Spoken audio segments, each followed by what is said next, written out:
proud members of the Fan First Sports Network.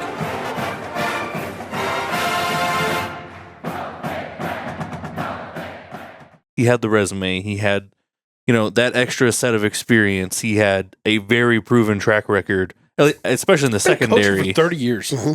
Well, but if you look at the Bills' secondary before he left, top 3 secondary in the NFL For 5 straight years. So, I mean, he was kind of just the obvious one looking us straight in the face. I think that it might have been a little bit of a snap judgment. Some of the people that he interviewed, he probably liked, but they weren't able to come here until after their season was over. And he wanted the decision done like today. So because those guys weren't able to come, I think he just basically was like, okay, let's just elevate John Butler. But I think John Butler is a very good hire. If he was still coaching with the Bills this year right now, we would have all run out and checked to see, oh my God, he's been in the NFL for the last 11 years, and he was a defensive coordinator in the NFL and in college at a major university prior to that. Mm-hmm. This is a fucking massive, slam dunk, crazy good hire. How the fuck did Matt Rhule pull this off? But 45, 40, 35, 40, he's gonna go! It's time, people, feel it! Day by day, he gets better and better!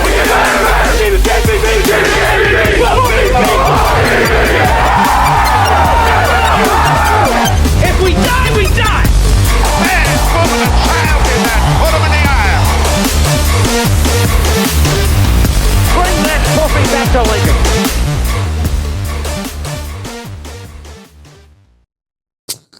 oh, we got a twist pop. Oh my God, guys. Usually you should twist that in public or private. I'm amongst friends. Guys, it has only been, 8 days since the last time we got together and recorded something? Yep. And Has I feel anything like happened? I feel like the world's upside down. Well, in the last show, Matt's like, can I just have 1 week where nothing happens? Yeah, it'll be in no. fucking July. If you're lucky. No. Well, I do think just looking at it in general, I think just in general, the way that college football has set up the calendar, they've made it almost as if you need to hire like 3 additional head coaches for the month of December. Yeah, it's out of control. We're gonna see changes. Hopefully, I guess I should say hopefully. Not. We're definitely going to. It's terrible right now with the way the schedule is. Like somebody said earlier this week, it's like if the NFL had free agency the first week of the playoffs. Yep. Like it's absolute trash. I'm not saying that I don't love the freedom of movement and all those other things. Yeah. Move some other time. But it needs to be at a different time, because to have this, everybody basically leaving their team at this point of the right after the season, going into the playoffs / bowl games, whatever you want to call them, is an absolute why wouldn't joke. this It's terrible. happen after the championship game? Here's the only reason that they have for setting it where they have it is for the academics. Yeah, it's school. And the point that was made, Hail Varsity Radio, Which is why it all needs a breakaway. But that's Elijah and Schmitty were talking about this, I believe, on Tuesday or Wednesday, because this was actually, if for anybody that got a chance to watch the Yes Network preview for the Pinstripe Bowl, they're doing every Monday or Tuesday they're doing a press conference with both ADs and both head coaches, Bill O'Brien and Matt Rhule. Bill O'Brien went right at this, and he said, real quickly, I know it's a Pinstripe Bowl and we're excited, but since we're all Red Sox fans, should we just randomly say fuck the Yankees? Fuck the Yankees. Fuck the Yankees. Bah, bah, bah.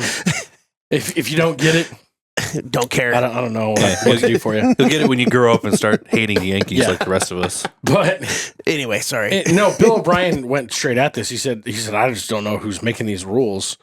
But, the point that they made on the radio on Tuesday after that all came out and they talked about that, he went pretty in depth with it. And Bill O'Brien was very direct about that and the 105 stuff.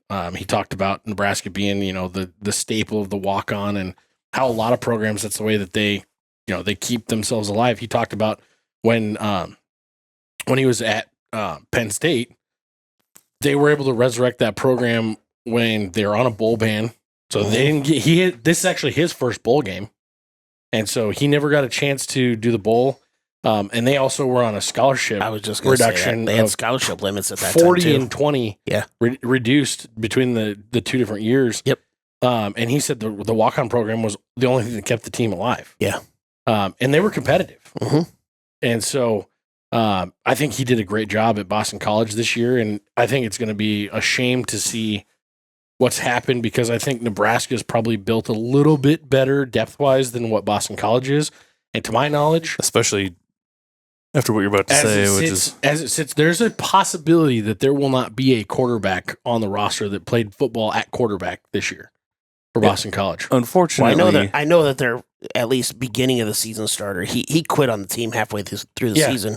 The second now- guy is now in the portal as well. Oh, is he? I didn't see that. So. And their third string guy. So there's unfortunately, they're just one of those schools where if you're any good, you're going to go get paid somewhere else. Yeah, I made the point to Matt earlier. We were talking about. I was like, they're kind of like the Rutgers or the Northwestern or the Purdue of the ACC. Unfortunately, and if they have a great year, which they did have a good year for a first year, especially for a first year, you're going to kind of get rated in the portal. And those dudes are going to get a chance to go make some money because they weren't highly recruited in the first place. And so you're seeing it everywhere, but that's something that's going to be unfortunate because as far as what I could tell, both their starting cornerbacks are also in the portal. One of their starting linebackers is in the portal. They've got some dudes out there. So anyway, I wasn't trying to get into a bowl preview here. I just think it was interesting what he brought up. And when you look at the way that it is, you made the comment, it just needs to split away. That's what they were talking about on the radio on Tuesday was this.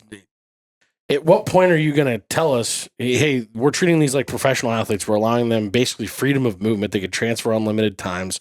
They're all getting paid now. We're now going to have revenue share. We're doing everything we can to not call them employees so we don't allow a union, even though it seems like that's where we're headed anyway.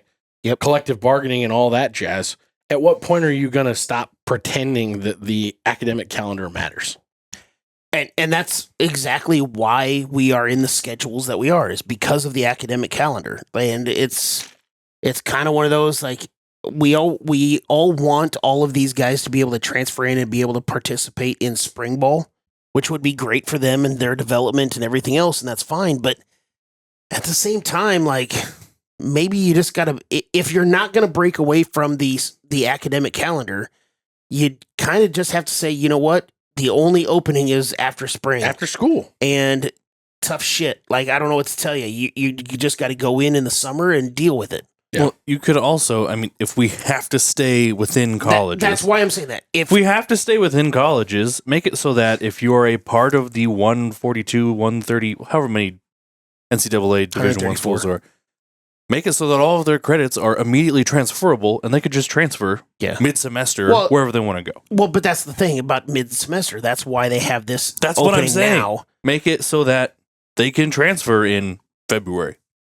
And it's not a problem. Yeah, I just don't see it.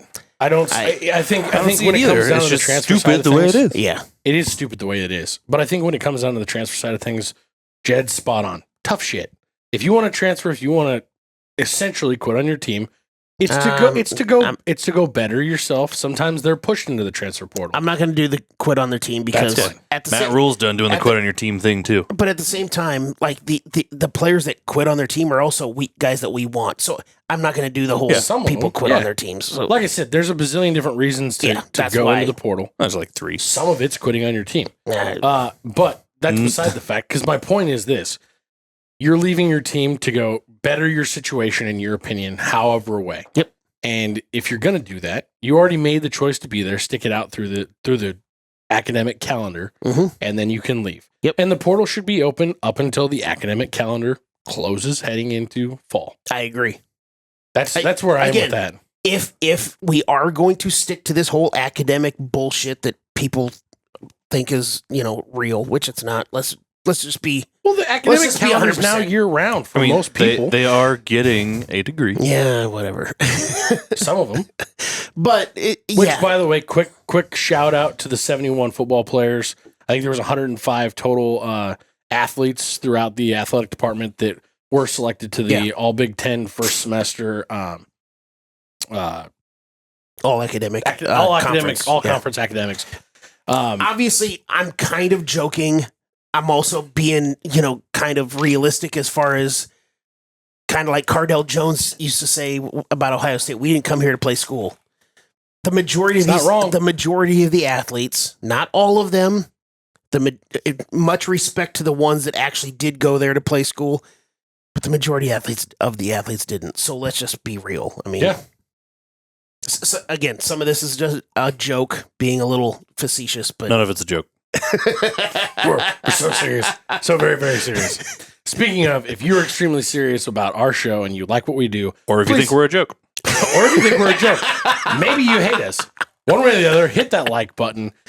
Please think about subscribing. If you're not already subscribed, if you are subscribed, hit the bell. Don't think about it. Just do it. and Get a notification and when tell we're your on. friend to do it too. Tell your friends. Share our stuff. We love doing this for you guys. We love to continue to grow. We do have some exciting other shows that are going to be coming up in the off season, and a couple new shows coming out here over the next couple days and weeks leading up to the bowl game. So just fucking do it. Yeah, do it. But I want to get into the coaching carousel that has been so far. We've had Tony White announce basically the day after the Iowa game, "Hey, I'm leaving. I'm going to Florida State." And we have a new defensive coordinator now, officially. We've replaced him now officially. Are you guys getting tired of me being right all the time? Or it's a lot. The fan base has been so crazy divided over this John Butler hire. I think it's insane. What do you guys like? What was your initial gut reaction to it? Go for it. Other man. than I was fucking right. Called it. That's why I said That's go it. for it, man. I don't know what I broke down all of the reasons why I thought he was the hire last time. And I think if you listen to Rhule's press conference, as we did before we did this today, he covered all the parts that weren't obvious, which was he had the resume, he had that extra set of experience, he had a very proven track record, especially in the secondary. For 30 years. Mm-hmm. Well, but if you look at the Bills' secondary before he left, top 3 secondary in the NFL For 5 straight years. for 5 straight years. So I mean, he was kind of just the obvious one looking us straight in the face. Mhm. So for all of you who don't like the hire, you're wrong. I got asked by 4 different people calling me on the phone saying, "What do you think about this?" And I told them all the exact same thing. What I'm about to say is going to sound super negative towards the decision. Whoa. But that's not what I mean by this. I think that it might have been a little bit of a snap judgment snap decision as far as I think that some of the people that he interviewed, he said he interviewed 4, 5, 6 people, he probably liked, but they weren't able to come here until after their season was over, whether that's in the NFL or in college. And he wanted the decision done today. So because those guys weren't able to come, I think he just basically was like, okay, let's just elevate John Butler. But at the same time, I don't look at that as necessarily a negative, because I think John Butler is a very good hire. So it's kind of one of those. I have a hard time seeing Matt Rhule being that quick to judgment on something like that. You know what I mean? Well, there's I don't see him rushing this decision just because he wanted it over with. No, but and again, what I said is going to come off as super negative towards whether it's Matt Rhule or the decision or anything else like that. I don't mean it that way. I understand how it can come off that way. I just think that he had said previous to today, even I think it was last week, where he talked about how he doesn't want the defense to change. He wants to run a defense in his certain way, the same way as Tony White was running it, all those other things. He has a certain idea as to how he wants his defenses ran. That's why at Temple, at Baylor, at Carolina, he had the same defensive coordinator with Phil Snow, where he's going to be coming in eventually. He has an idea as how he wants his defense to run. I also think that some of those guys that he interviewed didn't want to run the same style of defense that Rhule wanted. So that's cool that you interviewed them. You do your due diligence. Yeah. And those guys weren't necessarily completely aligned with what Rhule's vision was. John Butler has been here for 4 or 5 months. He is aligned with Matt Rhule wants. Promote him. Let's do this. You don't think they would have whittled down the candidates to 5 specific people who were going to run the defense he wanted ahead of time? I mean, maybe, but I think also one of the other things is, and a thing that I heard today on the radio from somebody that I'm brain farting on, it sounds like a lot of and we got kind of confirmation by somebody too, that a lot of the defensive players, even outside of the secondary, went to Rhule and be like, we want John Butler. Yeah. Well, Rhule talked about it in his press conference today. Yeah. It was also confirmed by Sierra Wright when he got up there. There were dudes, and John Butler even said this, there were even a couple guys on the offensive side of the ball that went to Rhule and expressed how much they hoped that he would. So if your players are doing that guys too, leaving who are like, he's gotten us ready for the NFL. But so if your players are doing that too, that kind of also speeds up your decision. Even if you wanted to extend it even longer, it speeds up your decision that the players are being like, no, we want this guy. Let's do this. Let's just end this and let's go. So here's the other way that I look at it, and I think you both have a lot of extremely valid points here. I fall on the side of this being an extremely good hire for two reasons. Number one, if he was still coaching with the Bills this year right now and was still running the same secondary that he was running and fucking ecstatic if we went out and hired him, we would have all run out and checked to see, oh my God, he's been in the NFL for the last 11 years and he was a defensive coordinator in the NFL and in college at a major university prior to that. Mm-hmm. This is a fucking massive slam dunk, crazy good hire. How the fuck did Matt Rhule pull this off? But everybody's given cause for pause because he came in and took over a secondary that seemed to regress this year. Yep.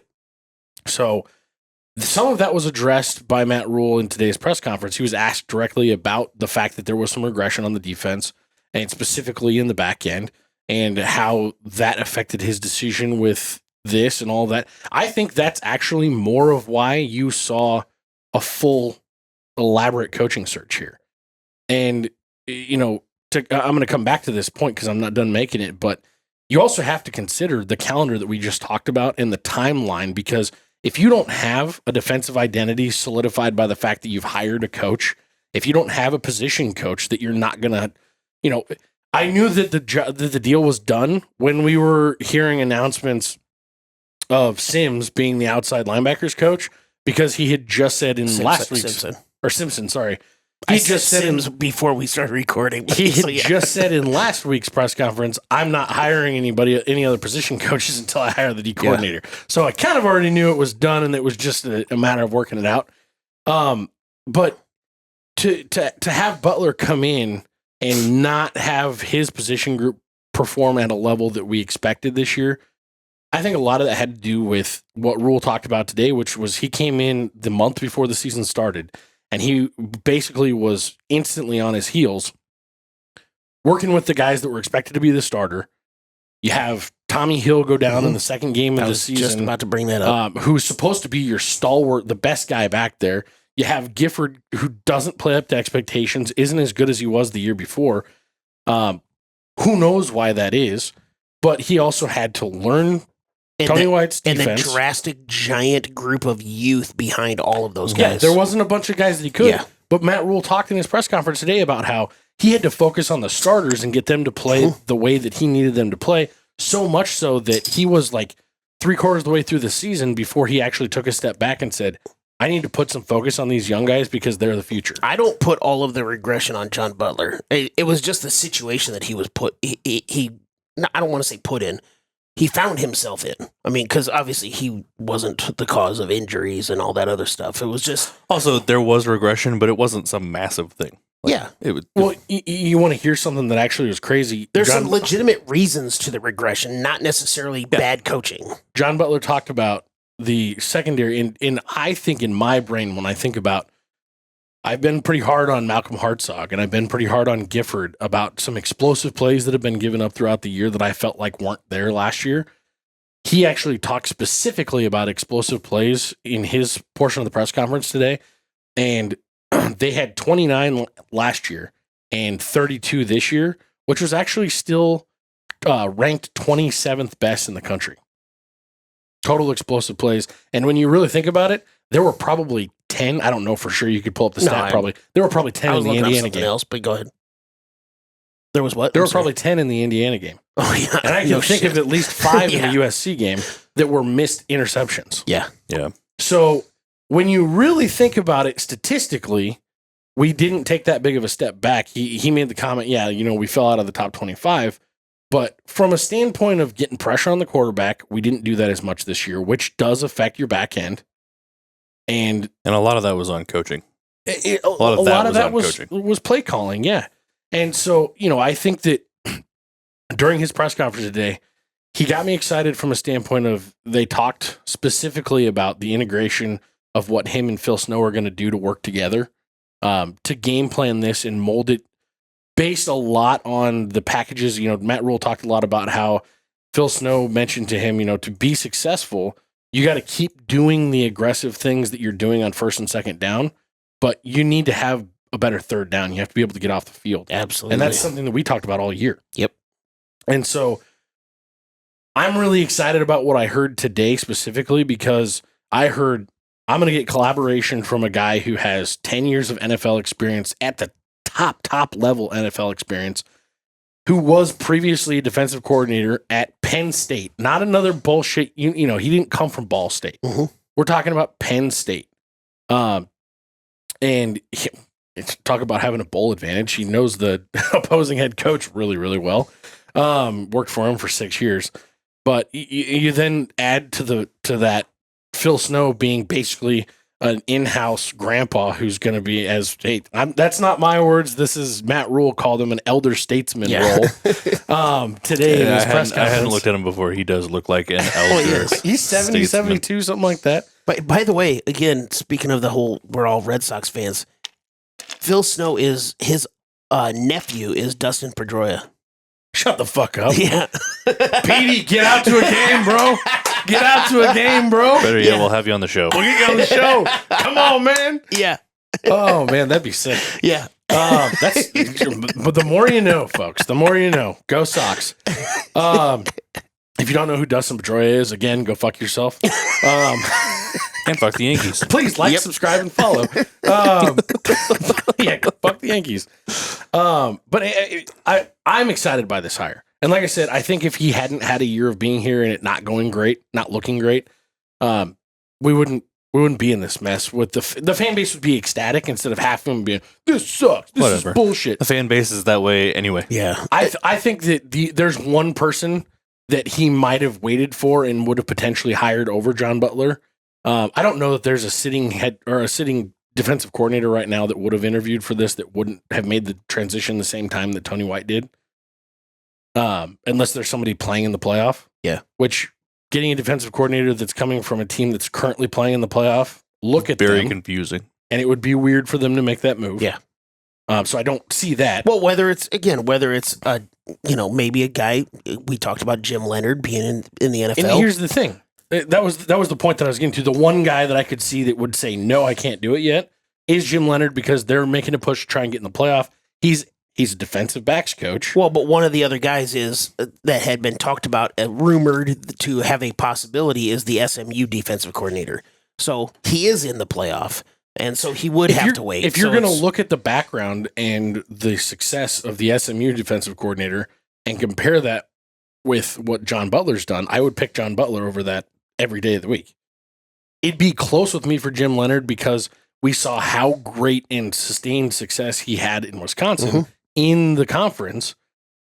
But then again, I still look at it and I say, okay, but he was in the same position that John Butler came from with less success in the NFL. I still would probably be more excited about John Butler in this situation. Yeah. One of the other things, one of the people that called me about asking about the John Butler hire was my dad, and he obviously he knows me pretty well because we're basically the same person. We're also basically the same person.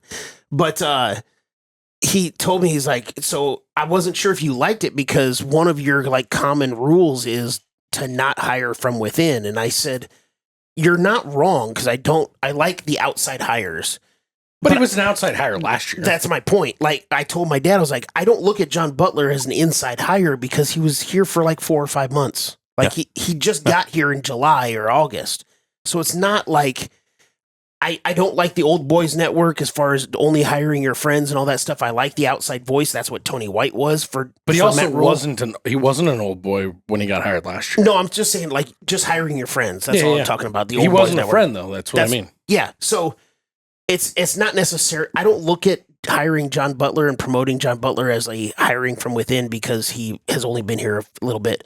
Hell, and we can continue to talk about some of the other changes with the Terry Braden from the Chiefs. He's also not, just an old friend. He's going to be bringing in. I like the outside hires to get a different voice and all of that stuff. That's what, for me, makes a better coaching staff, especially as you're changing while you're here. Maybe when you first get here, yeah, you hire a lot of your friends because you want to feel comfortable and everything else and set your culture and have as many people around that are able to set your culture. But if you have to make changes, for me, the best thing to do is to hire from the outside. I think that we're watching Matt Rhule evolve and grow as a head coach right in front of our eyes. Yeah. Almost as rapidly as the landscape of college football. Because I think at Temple, he had the guys, he started with the guys that he came up with, that he was comfortable with, and a lot of them that had played for him. And they followed him. Mm-hmm. And that mentality, that family atmosphere, all of that stuff was able to be conveyed and taken down to Baylor because they were in an emotionally wrecked state and there were no expectations. Yeah. And so it was easy to overdo everything and really just use that family oorah atmosphere and grow like that. There was no transfer portal. There was no NIL. The grown-up big boy version of college football is what I would call today, compared to 5 years ago, is wildly different. Yeah. Wildly different. We've gone from it being a crazy thing to talk about the differences between college and NFL because it was so drastic, to now it's like, yeah, well, this is basically like minor league NFL. Yeah. That's how much closer we are now. That gap is getting closed every day.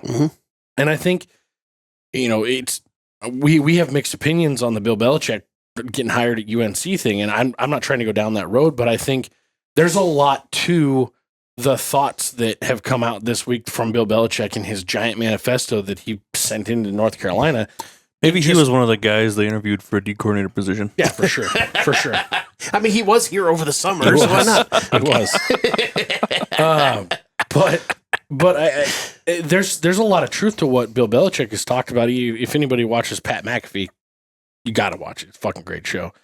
But if you get a chance to listen to the Bill Belichick interview from a couple of interviews, but it was like 20 minutes long, but he talks about the modern day college football where it's almost more to be a college football head coach now than it is to be an NFL head coach, because there's been so much more taken away from the NFL head coach from a talent evaluation standpoint and a roster building standpoint. They really want the GM and the president to take over so much of that in the NFL. You don't have that in college. The college coach is above anybody that would be doing any of that talent evaluation and roster management and all those things. Where, Belichick, it was announced today, he's bringing in his old GM from the Patriots, and he's going to be the GM at North Carolina. Well, Andrew Luck is the GM at Stanford. He was the first one. Yeah. He was the first one. Yeah. And so, it's one, we're living in a totally different era of college football, and I think we're seeing Matt Rhule change everything about the way he does things, even down to his press conference today. I sent this, to a guy with a lot of inside information and a lot of inside connections, and he basically made the comment back to me, the gloves are off. Because I said, this is not the same Rhule that it normally is, praising and oorah all the guys that go and find another job or go and find another team. He's taken some shots even at the previous offensive coordinator who's still on staff right now. Whether or not he remains on staff through the offseason, who knows? But we got asked today, talk about why Ed Foley still has a job.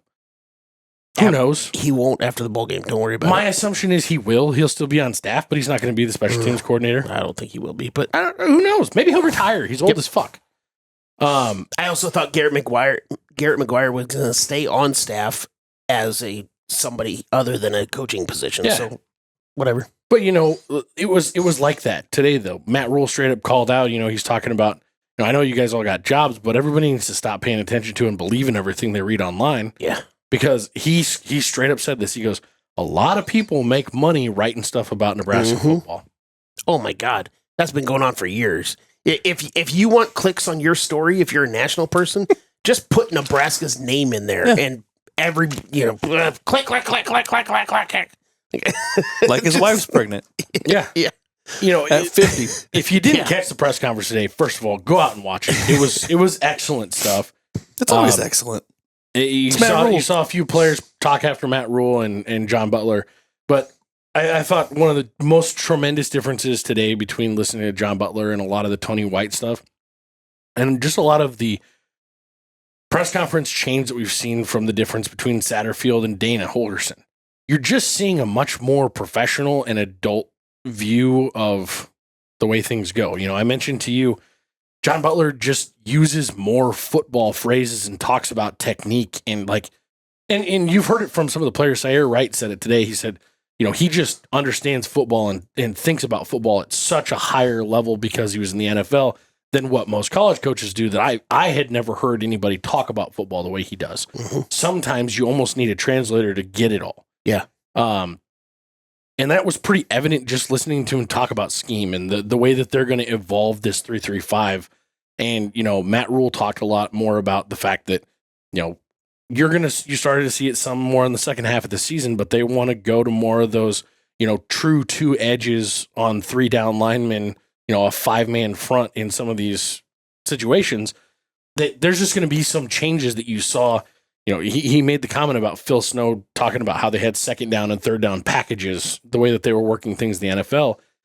And I had to look it up. I didn't realize Phil Snow, his 2nd year in the NFL with Matt Rhule, he was Matt Rhule's defensive coordinator. They had the number 2 defense in the league. That's crazy.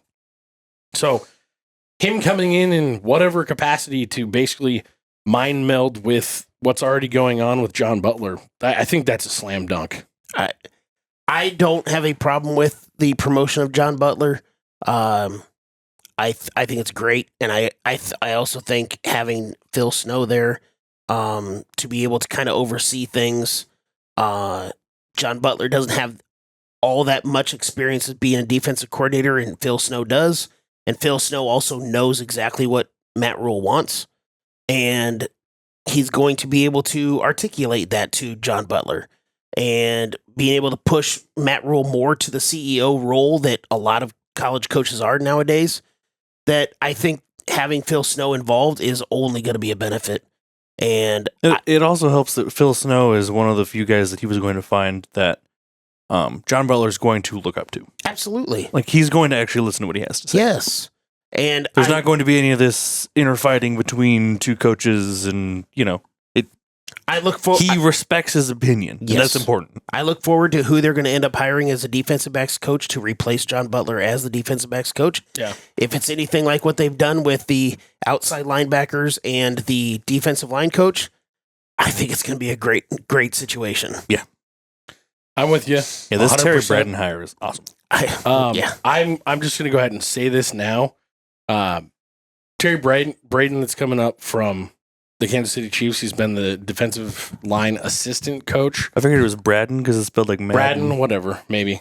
I have no idea. I'm just I'm not 100% sure either. His connection's interesting because no disrespect, but you know who we're talking about. Yeah, a name that a lot of people know because of the recruitment of him this year is Dawson Merritt Jr. Mm-hmm. Well, Dawson Merritt Sr., Vincent Shavers Jr. and Vincent Shavers Sr. We got that type of a situation going on in the linebacker room. It's a cool connection. Dawson Merritt Sr. Works at I might works with the Chiefs. His name. He's the defensive backs coach for the Chiefs. Yeah. Oh, I don't know if there's anything that might be to this. Yeah. He said he was still going to interview like 5 people, but I'm just throwing it out there. Yeah. I mean, that's a possibility. It might be. I don't know. He's not coming up here. This weird love interconnection thing we have going on with the Chiefs right now is going to get a little jaded if we start taking all their coaches. Terry Braden came up here. It's Dave Barrett, by the way. Sorry, my bad. But Braden came up here as the assistant defensive line coach, just like Terrence Knighton when he came here. He was the assistant defensive line coach in the NFL. He wasn't the defensive line coach. He's only coached for 28 years in the NFL. Yeah, he's not coming up here. Hey, that'd be pretty cool if he did, though. But it'd be pretty cool if he was listening to the show. That'd be pretty darn neat. No, he's not coming up here. But yes, that would be cool. But hey, Vincent Shaver Sr., if you're watching this, maybe send it to him. I know you guys are making that connection. It's just an idea. Yeah. I'm floating that out there. That's kind of a wish list moment, but that's a dream. Wouldn't that be fucking awesome? Yeah, where'd that pipe or no pipe button go? Because it should just say pipe. That's the yeah. Yeah, that ain't happening. I don't know of any other DBs coaches that are out there that he'd be looking at. Have you seen any names floated? I've not. No. That one's been kept pretty quiet because until today at the press conference, we didn't know if they were even going to hire one. Yeah. There was a lot of speculation because Phil Snow also was a DB's coach directly before he became a DC. Mm-hmm. And obviously, Phil Snow's Butler's got all that. Phil Snow, you look at his resume, he has been everywhere. That's because he's pushing 70. Yeah. So it's kind of funny. Like one of the lines with Phil Snow is he was the defensive coordinator against Nebraska the last time Nebraska was shut out. It was 1996 against Arizona State. Whoa. When we lost 19-0. But at the same time, he was also the defensive coordinator the year before when we played Arizona State and we had put up 77 points on them. So like, it's kind of like, hey. So he got some payback after he played the greatest team of all time. Yeah. So it's kind of like, it's cool to say that he was the defensive coordinator the last time Nebraska got shut out, but at the same time, he also allowed 77 points in the previous game the year before that. So. Well, Tom was having a bad day. Yeah. Colin. I think we put up like 63 points in the first half of that game, something like that. Jesus Christ. It was a lot. To move to the other side of the ball, we've already talked a lot about Dana, obviously. I'm super excited about that. Mm-hmm. I think that it's awesome. You know, one of the things Rhule said when he kind of brought up the offensive side of the ball today, he was talking about DeKel Shorts, the new wide receivers coach. He specifically referenced, I think I already said this, but he did not fire Garrett McGuire. Garrett McGuire was given a job offer by his dad the night before signing day. He even didn't, Matt Rhule said, I asked him if he was going to take it. He said, I really don't know. I haven't made a decision yet. I want to get through signing day with you. Make sure you keep everybody on the board. But Matt Rhule called all of the guys that he recruited and said, hey, he might not be here. Do you still want to come? Mm-hmm. And they all still signed. That morning of signing day, Terrence Knighton was still in the room and everything else like that. And I think later that day or the next day, he made it official that he was going to Florida State. So I mean, I would be willing to bet that Rhule made the same calls to the defensive players that were connected to Terrence Knighton as well. Yeah, I think that was probably done a little bit more in advance because this one sounded like I'm just came saying out of nowhere. In a general sense of, hey, just to let you know, he's going to be moving on, but good on him. He is going to his dad's staff. Absolutely. But he's going down to Texas Tech. It's Big 12 University. He's going to be the running backs coach down there, so he's getting his move around the. He's on a trajectory to become an offensive coordinator at some point.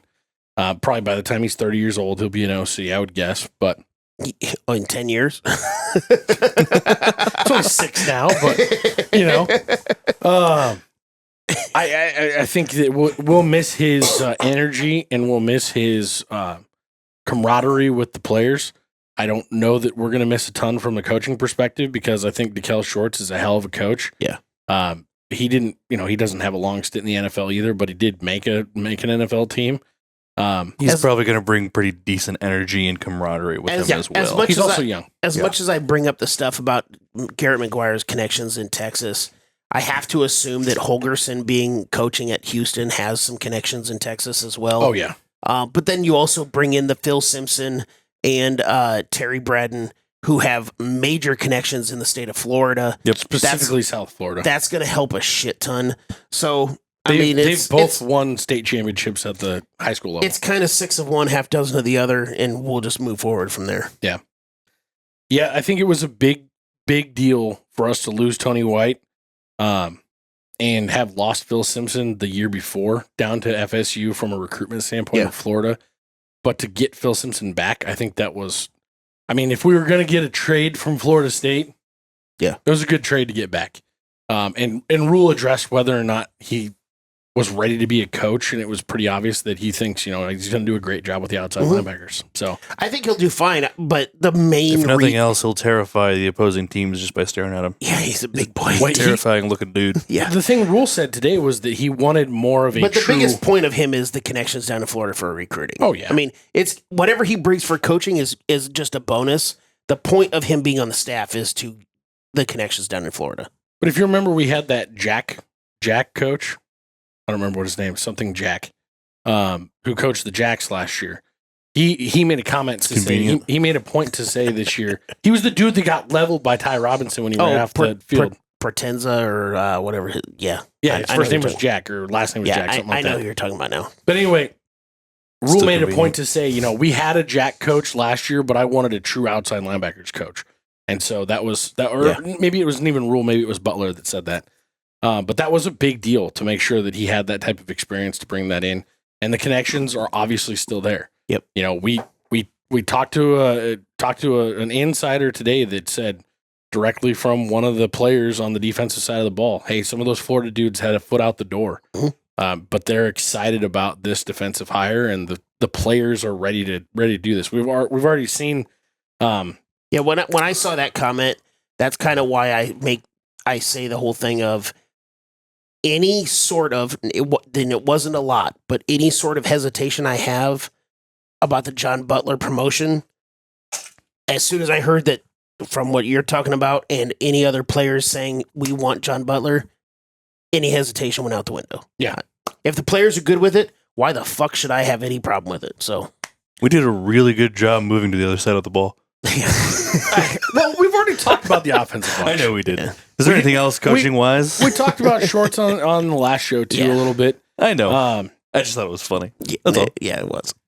I think it'll be interesting to see whether or not Ed Foley's retained on staff in any capacity. I doubt it. Like I said, he's been the guy that's been on the ground beating the high school doors down since Rhule got here. I don't know if he's got a guy to replace for that or if he's just going to let him move into a recruitment role. I don't know. I would be fine with that. Well, and the good thing is with the way that the rules are now, and not to go into the Belichick situation as far as having one staff as a coaches, one staff as recruiters, whether you have two, as many fucking coaches whether you have want. two completely different ones or you kind of meld a handful of both on each side, you can hire a bunch of different guys. And there is still a rule that you can only have so many recruiters and so many coaches. And I think you can interchange them periodically, but there still just has to be a certain number on each side that it doesn't really matter. Like we could actually keep Ed Foley. That's what I said. Just move him into a recruiter role. Yes. And which is kind of what I was saying about the Garrett McGuire type situation. Yep. That's what I'm talking about. Yeah.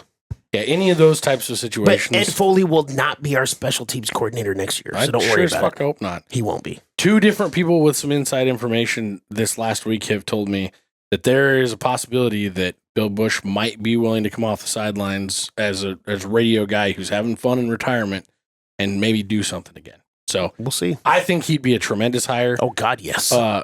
But there's also, like, if you look at the background of about half of our coaches right now, at some point they've served as a special teams coordinator. Yeah. So there should be a lot of improvement on special teams this year, is my assumption. I feel like we've been saying that for about the last 10 years. Well, that's for fucking true. I agree with you, but I also hesitate to agree because, fuck. Yeah. As far as everything else goes, I think you had to make the move when you had to make the move because of the timing of the portal and things like that on the defensive coordinator side of things. Which goes back to almost the beginning of this, where we said there needs to be a different season for the free agency because if it was rushed because of the free agency, you need to move that shit. Like, so if you took anything away from today, it's fuck school. And like, subscribe, follow. Fuck the Yankees. Yeah. And this may be the most unbelievable night in Cornhusker football history.